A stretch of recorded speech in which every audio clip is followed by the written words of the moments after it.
بسم اللہ الرحمن الرحیم۔ السلام علیکم میرے پیارے دوستو۔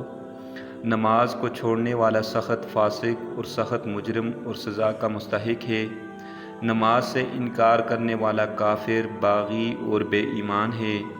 جس نے جان بوجھ کر نماز ترک کی، یقیناً اس نے کفر کیا۔ حدیث مبارکہ میں آتا ہے کہ حضور نبی کریم صلی اللہ علیہ وآلہ وسلم نے ارشاد فرمایا، مسلمان اور کافر کے درمیان فرق کرنے والی چیز صرف نماز ہی ہے۔ ایک اور حدیث میں حضور نبی کریم صلی اللہ علیہ وآلہ وسلم نے ارشاد فرمایا، جس شخص نے جان بوجھ کر نماز چھوڑی، قیامت کے دن اللہ پاک اس سے بہت غصے کے ساتھ پیش آئیں گے۔ نماز چھوڑنے پر دنیا میں ملنے والی 5 سزائیں مندرجہ ذیل ہیں۔ نمبر 1، اس کی زندگی سے برکت اٹھا دی جاتی ہے، یعنی اس کی زندگی بے برکت ہو جاتی ہے۔ نمبر 2، اس کے چہرے سے نور ہٹا دیا جاتا ہے۔ نمبر 3، ایسا شخص جو بھی نیکی کرے گا اللہ پاک کے ہاں ثواب نہ پائے گا۔ نمبر 4، اس کی کوئی بھی دعا قبول نہیں ہوتی۔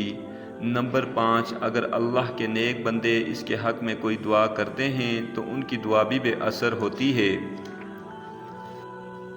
موت کے وقت دی جانے والی سزائیں یہ ہیں۔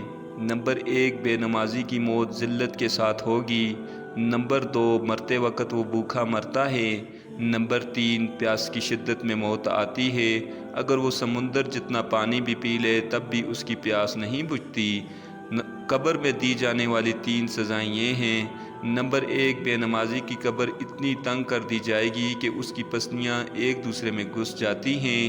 نمبر 2، بے نمازی کی قبر میں آگ لگا دی جاتی ہے۔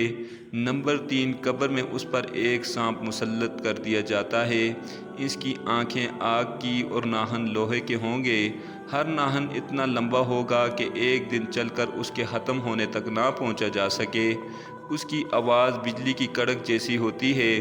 وہ کہے گا کہ مجھے میرے رب نے تجھ پر مسلط کیا ہے کہ تجھے صبح کی نماز ضائع کرنے کی وجہ سے طلوع آفتاب تک مارے جاؤں، اور ظہر کی نماز ضائع کرنے کی وجہ سے عصر تک مارے جاؤں، اور پھر عصر کی نماز ضائع کرنے کی وجہ سے مغرب تک مارے جاؤں، اور مغرب کی نماز ضائع کرنے کی وجہ سے عشاء تک، اور عشاء کی نماز ضائع کرنے کی وجہ سے صبح تک مارے جاؤں۔